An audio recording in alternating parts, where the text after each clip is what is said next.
All right, fantastic. So again, I am Adriana Kelly. I'm one of your academic advisors in the online MSW. Minoska, And I'm Manoska Hernandez. I am your second advisor here for the online MSW. and we'll be joined a little bit later by Jill Davis, who is our Assistant Director of Field Education. She'll give a little wave. She'll have her shining moment in a little bit. But first, we'll just do this presentation with you. And let me see if I can share my screen.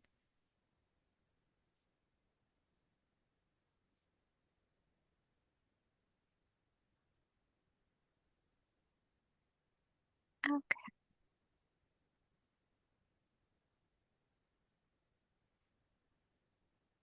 All right. Can you see that, everybody? Mhm. All right. So, welcome to Get Ready to Graduate. I'm sure you are very eager to graduate. So, we just have some information for you as you prepare for that next step. This is for students who are graduating this fall and for those who are graduating in the spring. So these are a few things that we're going to cover in today's session. We're going to talk about filing your intent to graduate. That's something that maybe half of you have done and the others have not, but it's open now for those who are graduating in the spring. We'll talk about graduation, the physical ceremony, the virtual ceremony that we'll have, about connecting with career services before you graduate, licensure information if that's something you're interested in pursuing, how to request the various documents you might need after you graduate. We'll have Jill Davis give us sort of a background of her experience becoming an MSW, LCSW, and she'll talk to us a little bit more about licensure. And then we'll have some time to chat and answer any questions you may have. So if you are a student who is graduating in the fall in December, you've already filed your intent to graduate and you can safely disregard. We would have reached out to you if we were concerned that this had not yet been submitted. So let's see. If you are graduating in the spring, you're going to file your intent to graduate anytime between now and March 16th.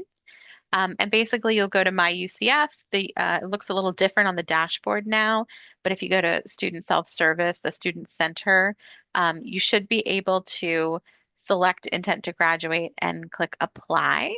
I'll send this over to you, but it has a link that includes a guide with little videos, shows you exactly what to click and how to get through that Intent to Graduate.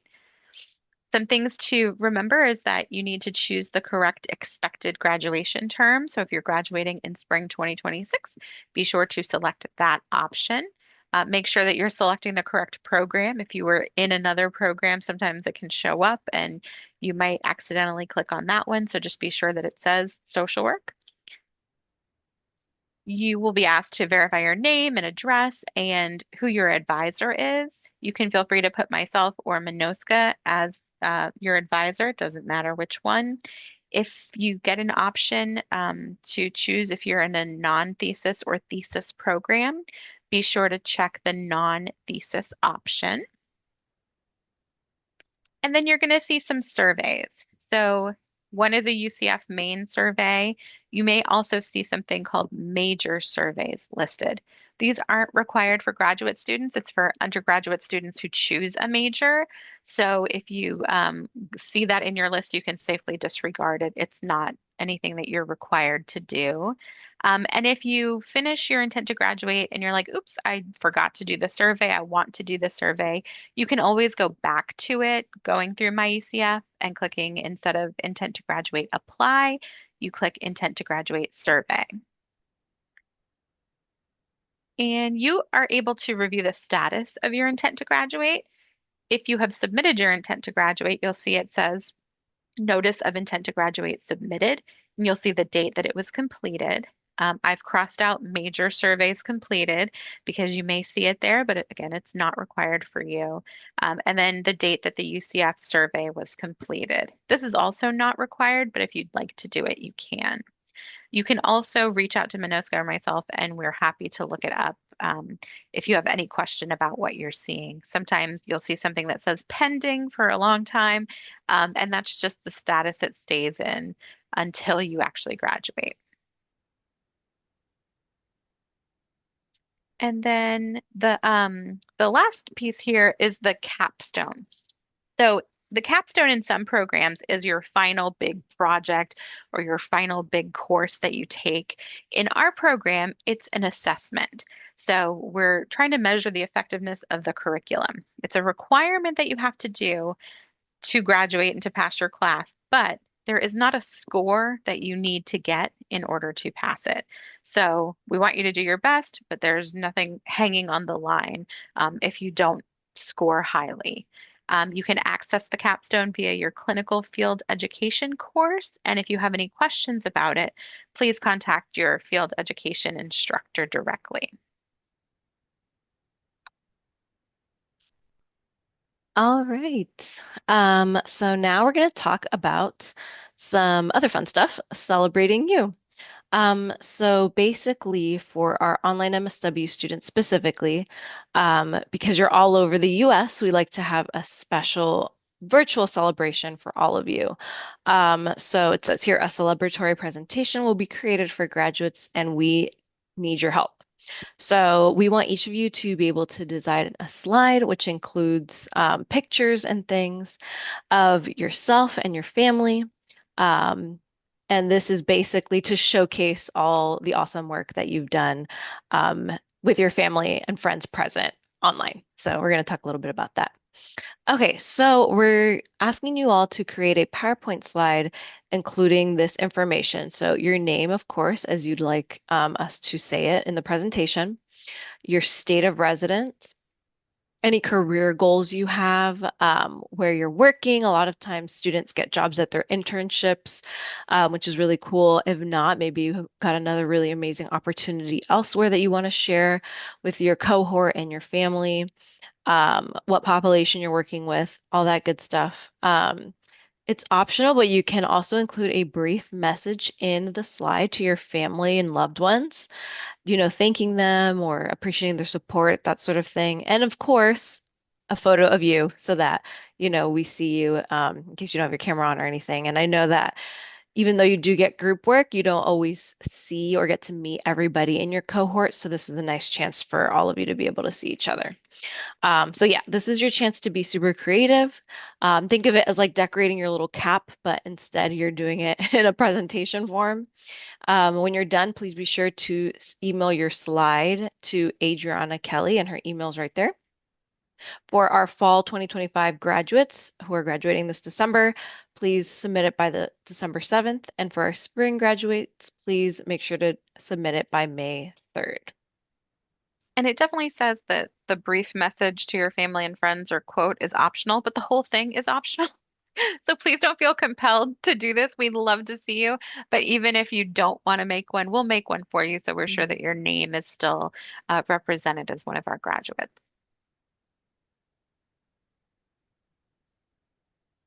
And oh, Awesome. sorry, Oh, Minoska. oh no, that's okay. I was just going to add to please make sure to send us how you want your name to be pronounced so that we say it correctly in the PowerPoint presentation. So these are just some really nice examples of other graduates. Of course, it doesn't have to look like this. It can be any way you like, but these are just to give you some ideas. You could put a picture of yourself. You could put a picture of your family. On the bottom left, it looks like she put a picture of some work she did at her agency during her internship. So be creative. This is for you guys to celebrate all the hard work that you've done in the program. Okay, so commencement information. So the commencement website, I believe I emailed fall cohort. I'll send all of the future information to spring in the coming weeks, but the commencement website is up to date for the December graduation. There's a link. If you need it again, please let me know and I can send it to you. Um, but we're going to get a little bit into that now. So the ceremony is going to be held December 12th at 2 p.m. Graduates do have to get there about an hour earlier. So just keep that in mind. It is in person. You don't have to attend this if you don't want to. Obviously, I know a lot of you guys don't live in Florida, but this is an option if you want to come down and attend the graduation in person. If you do so, the your cap and gown is required, and you have to order that specifically through Herf Jones, and all of that is in the commencement website. The ceremony will be approximately 2 hours, and it's only 5 tickets per graduate. So if you have a big family, you have a lot of family coming, you can get tickets from other friends who may not be attending, but it is limited to 5 tickets. And this includes infants and little kids who can be sat on the lap. Unfortunately, they are required to have a ticket as well. But it will also be live streamed. So if you do have a lot of people coming, they can pretty much be anywhere on campus and see it on the screen. So that's helpful. Um, but typically, moving on to spring, commencement is scheduled in May. It looks like the 7th to the 9th. Time and an exact date is TBD, so I'll make sure to email you guys that information once it's updated. And I didn't include a slide on it yet, but excuse me. We will be having a virtual ceremony, like we mentioned before, that will present those slides that you give to us. It will likely be around December 7th, 8th, 9th, that time. So we'll get you those dates and times shortly. All right, so just a few important things to know before you graduate. It's important if you're interested to get connected with career services. They're very, very helpful in providing resources for after graduation. And I believe you only have and correct me if I'm wrong, Adriana, but you have up to a year to access their resources as a student with UCF. I think it's six As months a or a year. graduate, Yeah, as a graduate, excuse me. yeah, I think so. I think you're right. Yeah, it's 6 months to a year. I can give you guys the exact time later, but that's your window to access them fully as a graduate. But they're very helpful. They provide you with a lot of resources, interviews, networking. I think there's another slide about that later, but definitely take advantage of them while you can. Um, we're going to talk more about pursuing licensure in your state of choice, or wherever you live. And then also, you still have access to us as your advisor, if you have any questions, and your success coach, Barbara, is always available as well. So if you have any pending issues with your classes, hopefully not, but please, please, please reach out to us and we'll be sure to get you help. And lastly, connecting again with career services.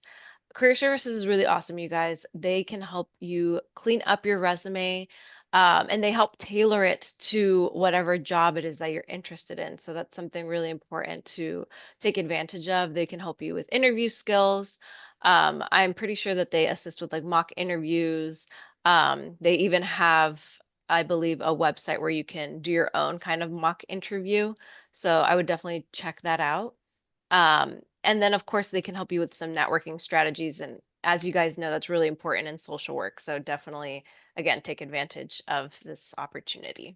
And we do have a connection there as well, who is a graduate from our program. So if you are really interested in talking to somebody, I'm sure that we can get you her information and she'll be happy to assist.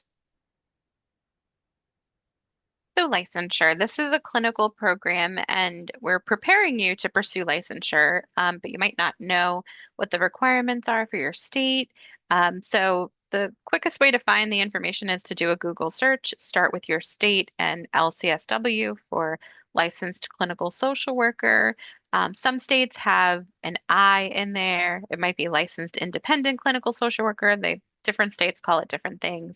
So it's very important for you to know what your state requires so that you can gather the things that you need from the program before you leave the program.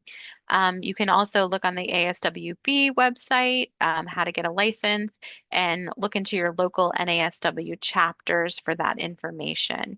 If you have Googled and you're like, I don't know what I'm seeing, I don't understand what I'm reading, can you walk me through it? Please feel free to set an appointment or reach out, and we're happy to give you step by steps.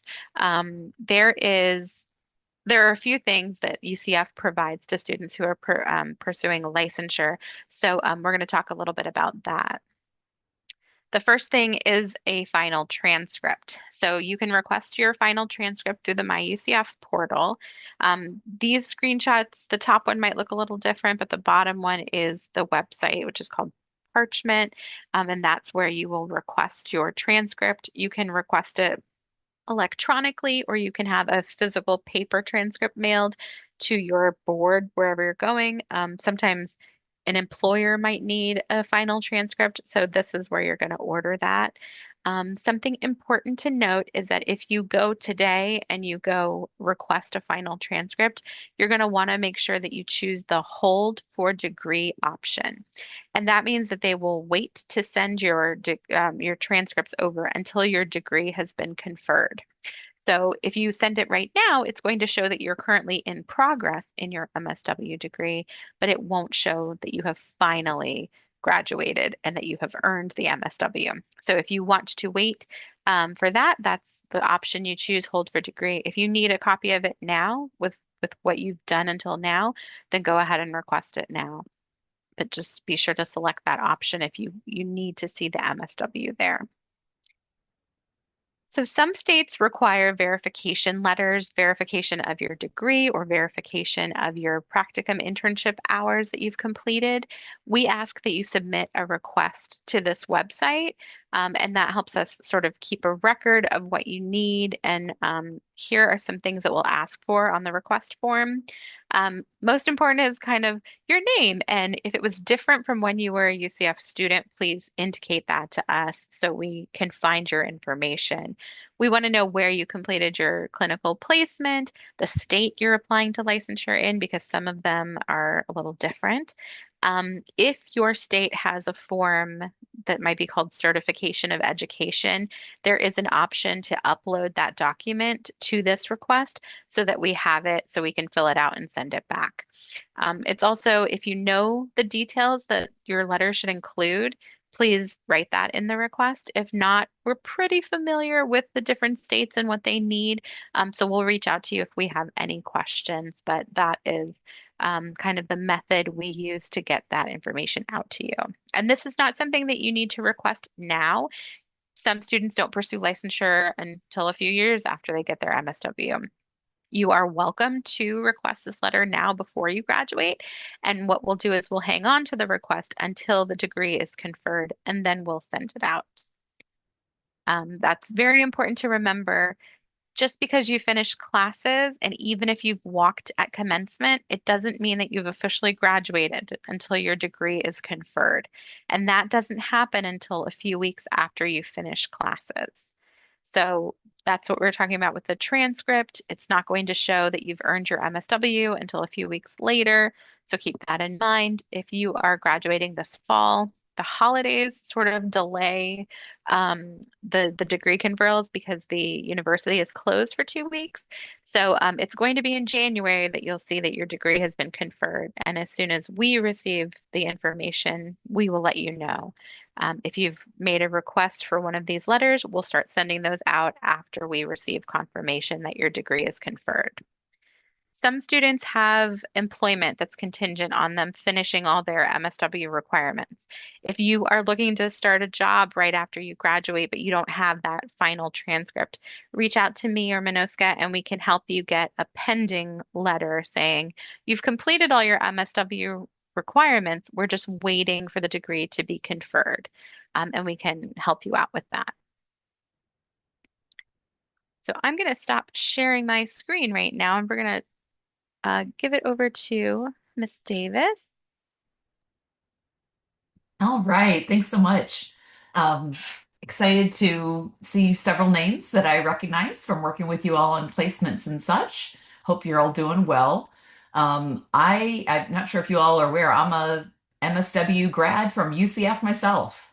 And even though it was back in 1999, I kind of cringe saying that, but I still really vividly remember getting ready to graduate and being worried about the fact that I didn't have a job lined up when I was graduating. I had come into the program wanting to be a play therapist on MSW working with kids, and I had an internship where I got to do that. And I wasn't really finding the job that I had envisioned in my head that I was going to have when I graduated. Um, and I ended up realizing that that job didn't exist for a new graduate, right? I had to get some experience first. The positions that I wanted were looking for people that already had their license. So I took a job that maybe wasn't, what I thought was ideal. Um, got some great experience, and within a couple of years, I was at the job that I had wanted all along, even before I had finished up my licensing. So from that, I just want you to encourage you all to realize that when you graduate, um, your learning isn't done yet. No matter really what state you're in, even if you're in a state like New York where you have an LMSW license before you become the LCSW, they still expect you're not allowed to practice without supervision, right? We're still learning. Here in Florida, that instead of an LMSW, we call you a registered clinical social worker intern. Mouthful, don't really like the term because people see intern, and I get questions from students time and time again. Does that mean that I'm still volunteering as an intern, during that time to get the LCSW? No, no, no. You can have a job while you're a registered clinical social worker intern and getting your license, right? So, um, the other pieces, I took me close to 3 years to end up getting my license. You can't usually do it in any state. You can't do it faster than 2 years. I haven't seen that. Some years you can't do it any faster. Excuse me, some years. Some states you can't do it any faster than like 3 years. And so know that that is a process as well. Um, and I remember passing my exam. That was the last step I needed to be licensed. I'm driving my car, the moonroof open, windows down, blaring the music, so excited, celebrating. And then, this is being recorded, right? But anyway, it was literally, oh shit, I'm supposed to know what I'm doing now, right? I don't get to have supervision anymore where I meet with the licensed person every week and check to make sure I'm doing things right, right? And the truth was like, oh no, I might not be required to have supervision, but thankfully this is a profession where you are going to, want to have those networks for professional consultation ongoing. Even, all these years later, I'm still consulting with colleagues on cases, make sure I haven't missed anything. Am I letting my own biases or countertransference kind of get in the way of recognizing some of the dynamics in place and all of that, right? So I have gotten to work as a registered play therapist. I've had private practice. I've worked in community agency settings. I'd encourage you all to consider, on top of your standard, job that you're doing, to also consider things like presenting at conferences, guest speaking at colleges, right? Talk to your professors, and or other the local universities to be a guest speaker at a BSW or an MSW class on the topic that you're ending up specializing in. Go to NASW conferences and present at the local or state or even national conferences. Um, Volunteer to be on the board of directors of a community agency. These are all really great ways that if early in your career, if you make some of those networking contacts that can really help you, expand your career isn't really sound right, but right, it like expand your horizons on what you can do with your career. So don't just be thinking about your agency practice or starting a private practice. I encourage you to think even bigger than that, because there's so much you can do with your MSW degree when you're out there. Um, Adriana, I feel like now, it's like I kind of like lost track. What else should No, I? that was great. So, Okay. Jill has created some really great guides to help students who are pursuing licensure, and it's something that we'll share with you. If you want to hang around, we can have the students ask any questions they might have, and if you're able to help us answer those, that's great. I see Yeah, that in the yeah. chat there was a couple. V asked about being in New York and the requirement for hours. Um, Typically, when we've had students from New York and we fill out the complete the form, which is a certification of education, it asks us to confirm that you've completed the number of hours required. Mhm. And we include what you've done during your BSW because That's we nice. accept those hours essentially towards your MSW. So we do consider it counting towards that 900 hours. So Perfect. that I would be do. the way that we. I have a question. Will I have to send you a form or should I just email you? So, New York State does have a form, a specific form on their website. You usually complete the top portion, and then we fill in the rest with basically the different courses you've taken that meet the competencies or the requirements that they list. So you should be able to find that form on the state board's website. If you have any trouble, we can help you find it. Okay, thank you so much. Yeah. Yeah, and Bailey asked a question about when do you start applying to be a registered intern? When do you start applying for jobs and all of those kinds of things? Now, the job piece, I think you should be looking at all those job boards, Indeed and LinkedIn and all that stuff now, right? Figure out what's out there. If you're graduating in December, it's not too early to be applying and all of that now. And even if you're not graduating until May, again, get on there, start looking at the types of jobs and postings that are out there. Um, I have been using AI a lot in working with students to really revise and tighten up their resumes, even for, applying for internships. And I totally recommend using it to help you prepare for jobs as well. There's UCF has, through our career services, a contract with a system called VMock, MOCK, where it is AI powered. You can upload the job description that you find on Indeed or LinkedIn or whatever else, and upload your current resume and ask it to revise your resume based on that job description, right? You can ask it to help you write a cover letter based on your resume and that job description. You can ask it to give you questions to prepare for the interview based on that job description, et cetera, et cetera. Right? So I know that Adriana had the slide about some of those resources that you have available to you as UCF students. Definitely some great ones through career services that you all can use. When it comes to that registration process, um, most, at least here in Florida, right? Well, let's start with Florida.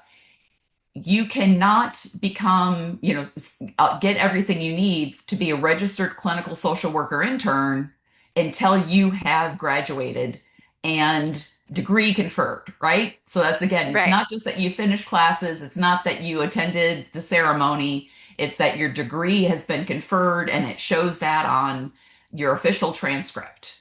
And then, that's what you're going to have to submit to the Florida Board of Clinical Social Work, Marriage and Family Therapy, and Mental Health Counseling, right? The 491 board. There are some states where you can start that process of that, sort of parallel process in your state before you graduate. So if you haven't already, if you're in Georgia, for example, right, and you haven't got found the Georgia board that governs the licensure of social workers. You want to get on there now and find out what the process is and when you can get started. But even for you, Bailey, if you're staying here in Florida, you can start collecting that information now, right? Because you are going to need the syllabi or course catalog course descriptions for your classes, right? You're going to need some other information. You can get onto the 491 website, and even if you don't start and create an electronic account yet, but I think you can go ahead and do that. But they also have like a PDF version of what the application looks like. So you can print that up and start seeing what you're going to need to do so that as soon as your degree is conferred, let's say it's December 21st, or something that it comes through, that you then are requesting that transcript, you're submitting the materials to the 491 board as soon as you can, because it's going to take them at least a month probably to process that and get you your it's essentially an initial licensure number as an intern social worker. It's going to be ISW, and then like 5, 6 digits after that. Um, so hopefully that kind of answered that question for you, Bailey. Certainly put in the chat if you've got some follow-up. I see that Kiara has asked about advice on studying for the exam and preparing for it. So, the exams, and I think all the states now are through ASWB, right? Association for Social Work Boards. But there are multiple levels of exams. So you need to, first of all, make sure what level exam it is that you need to take. In Georgia, for the LMSW level, right? Recent grads have to take like the advanced generalist exam to get their LMSW, but then later they have to take the clinical level ASWB exam to get their LCSW, right? So that, you might even have to take 2 exams depending on the state you're in. Here in Florida, you're only going to need to take the clinical level exam, and you're not allowed to take it until you've been a registered intern, registered clinical social worker intern, right? For at least 18 months. So you don't want to start studying too soon, right? No more than 3 to 6 months of studying. That's it. That you don't need to stretch it out that long. 3 months is probably, I think, more ideal. I've had a lot of recent, previous students who've told me they have used the Therapist Development Center online. But definitely, this is just passing on a suggestion I've heard from somebody else, that they liked. There's a whole bunch of stuff available now, different places trying to sell you exam prep materials, right? They liked about Therapist Development Center, there were podcasts, there were flashcards, there were videos, so that it was like multiple modes of engagement, or if different learning preferences, if you like to read things or listen to things while you're driving or walking, or watch videos, all that kind of stuff. So with the exam, you're gonna have to remember as well that this is an exam. It's even beyond national, right? Because it covers Canada and some like Virgin Islands and some other places as well. So the questions are, you have to think of it in like a sterile, like let's say it's kind of like a pretend environment, right? The ideal social work situation, there's this island where everything happens for the exam, right?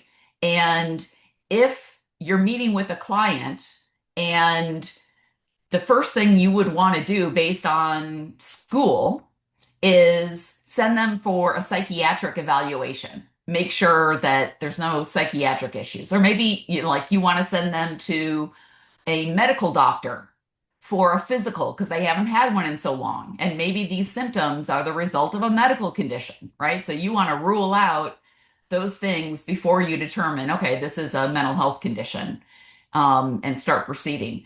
But in real life, right, it takes 6 months to get your client in to see a psychiatrist, and they don't have health insurance to go see a primary care doctor, right? So in real life, you're just going to start individual therapy with that client or whatnot, right? But no, licensure for that question, you're on this island where next door is a psychiatrist and across the hall is the primary care physician. And so you can do all the things, best practices according to the textbook. That's the mentality you have to keep in mind for the exam. Not what do I do at my job, right? But in a perfect scenario, what would I do first with a client? So, Kiara, that's where I think, doing practice exams and practice questions so you can kind of keep that framework in mind is really helpful. And also, so as soon as you're eligible to take the exam in your state, take it because it is written for new graduates, not for experienced, social workers. Florida made it that we have to wait 18 months. Doesn't make any sense based on this, but that's government for us, right? So, that's what I've learned. I was an item writer for the ASWB clinical exam. So I've been trained by ASWB. I've heard this stuff from them. So those are my suggestions based on that. It looks like So Miriam wants to clarify, can I take the exam before finishing my hours as a registered intern? So as long as you have 18 months of supervised practice post MSW, you can sit for correct. the exam even if you haven't completed the full required hours. Exactly. Exactly. So in Florida, the way it works is that you're going to have to essentially contact the Florida board and say, hey, it's been 18 months. I want to take the exam now. And they'll say, yep, we approve you to take the exam from ASWB. And then you have to take that approval to ASWB website. And now you register through ASWB and, of course, pay ASWB to take the clinical level exam.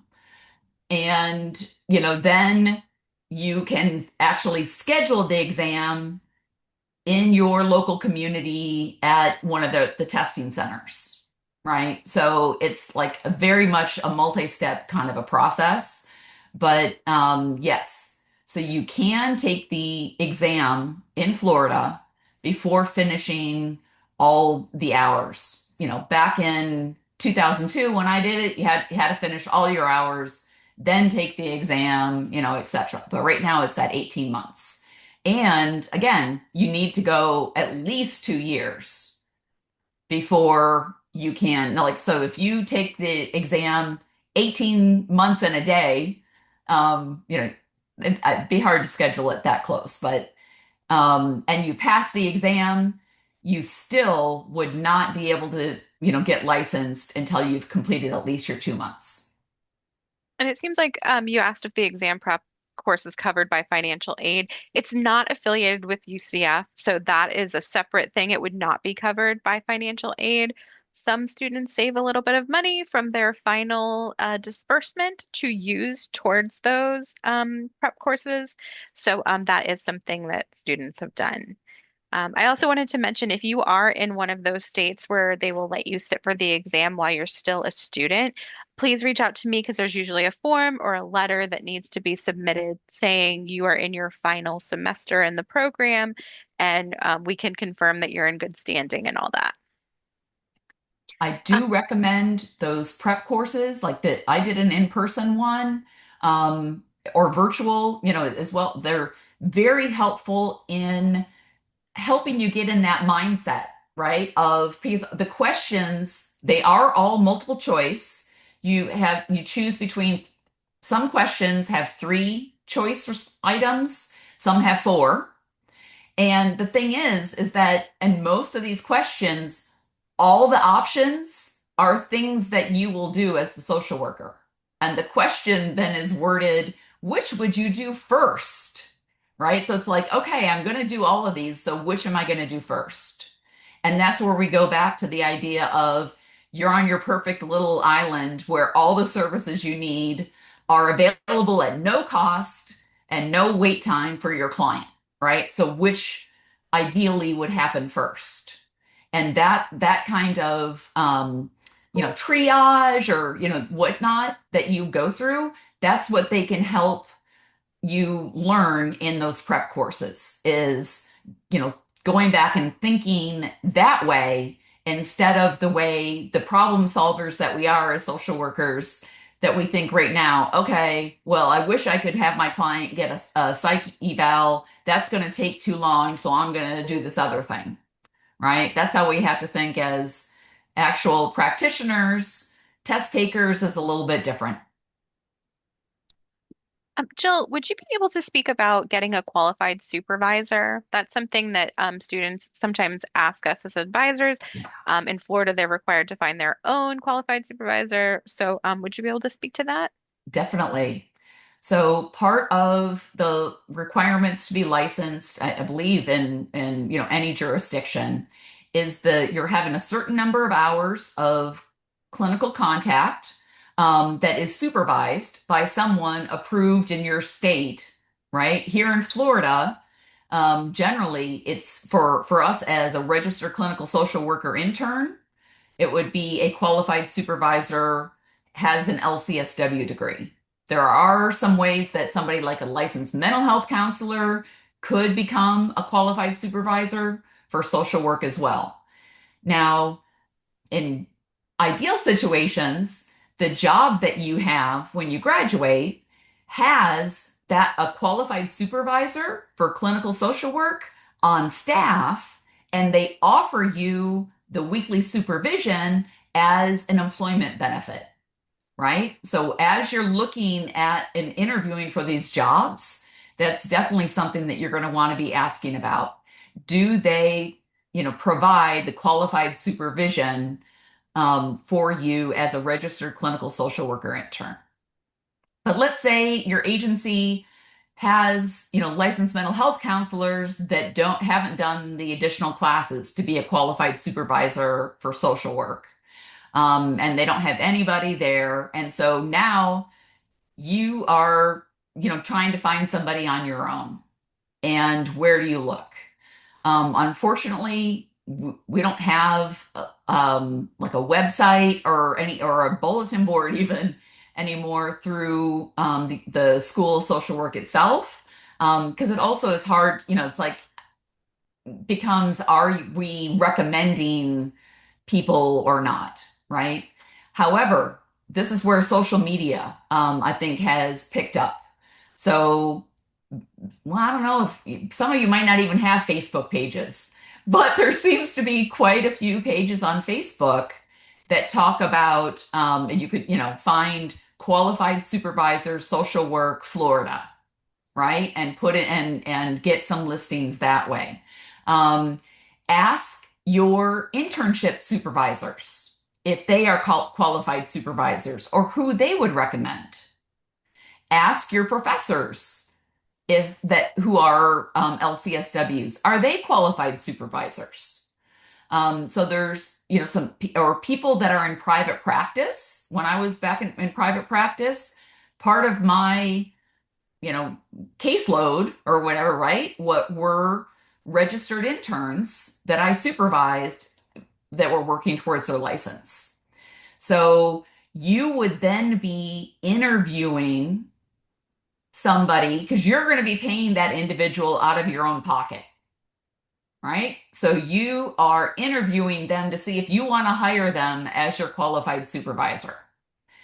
Unfortunately, you can expect to pay $50 to $150 an hour, it seems like, depending on where you live, whether or not it's group supervision or individual and all of that, right? So again, that's where when you're negotiating, before you accept a job offer, and if they can't, include the supervision as an employment benefit, maybe they bump the salary $1,000 or $2,000 to help cover the out-of-pocket costs that you're going to have to pay for that qualified supervisor. Or maybe they would pay that person directly for you. I've seen that people negotiate that as well.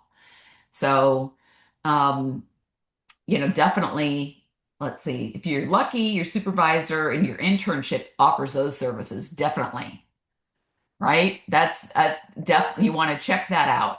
And if they are still like a registered intern themselves, so they can't provide your supervision, but that means that they themselves have a qualified supervisor that they can tell you whether they recommend or not, right? So word of mouth is a big way to find a qualified supervisor.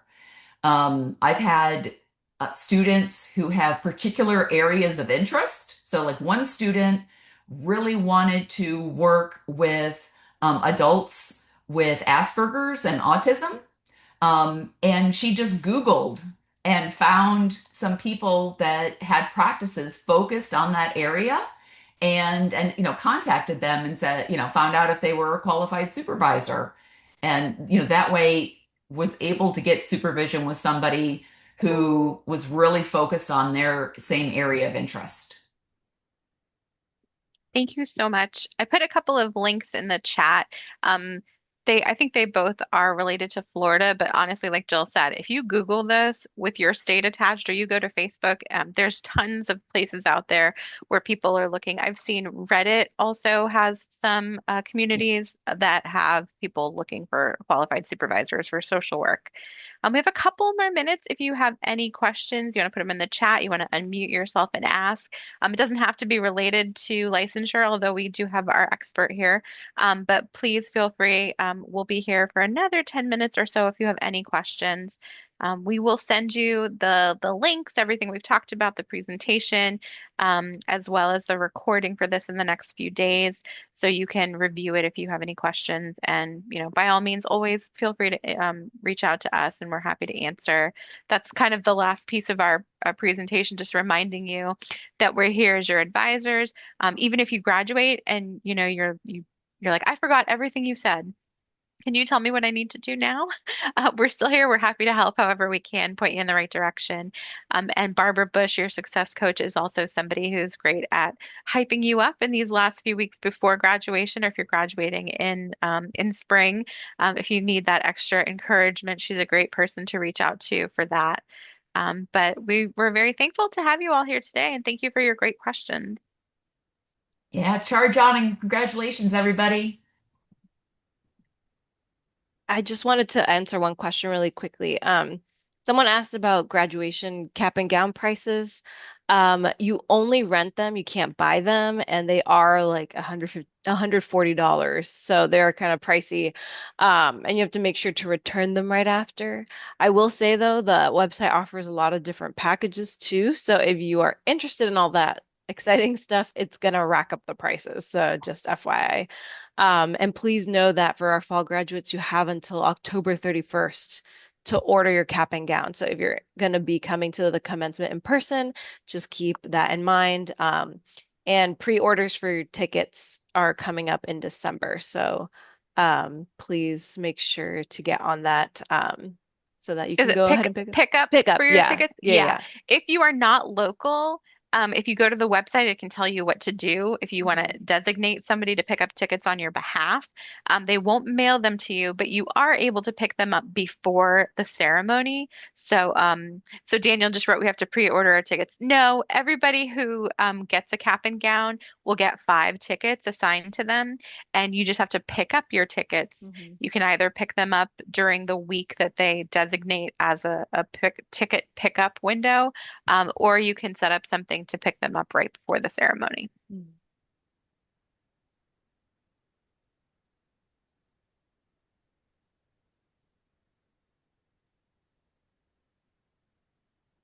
And thank you so much for being with us today, Jill. We really appreciate it. You're always so helpful. Thanks, Adriana. Take care, everybody.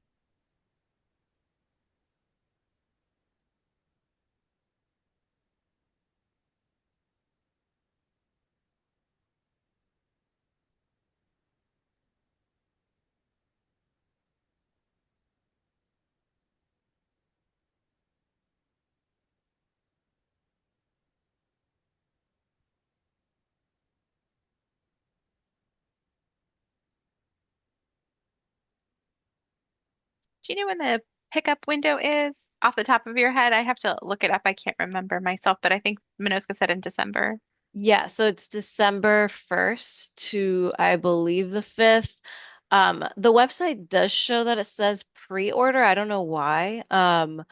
But you can go ahead and pick up your tickets at that time. So if you have any questions, you can always just call the office. But yeah, that's the week that you have to go ahead and pick up your tickets.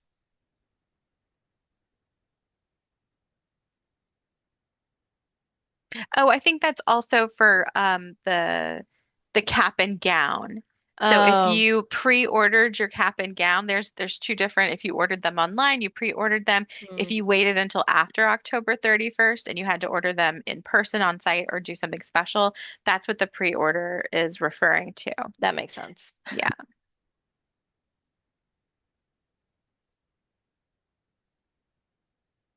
And you can pick up tickets day of too, right? Yeah. Yeah. But not ideal, but you can definitely do that.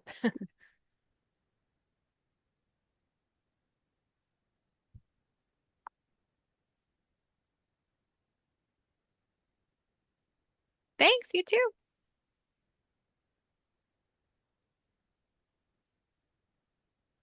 Jennifer, did you have any questions for us?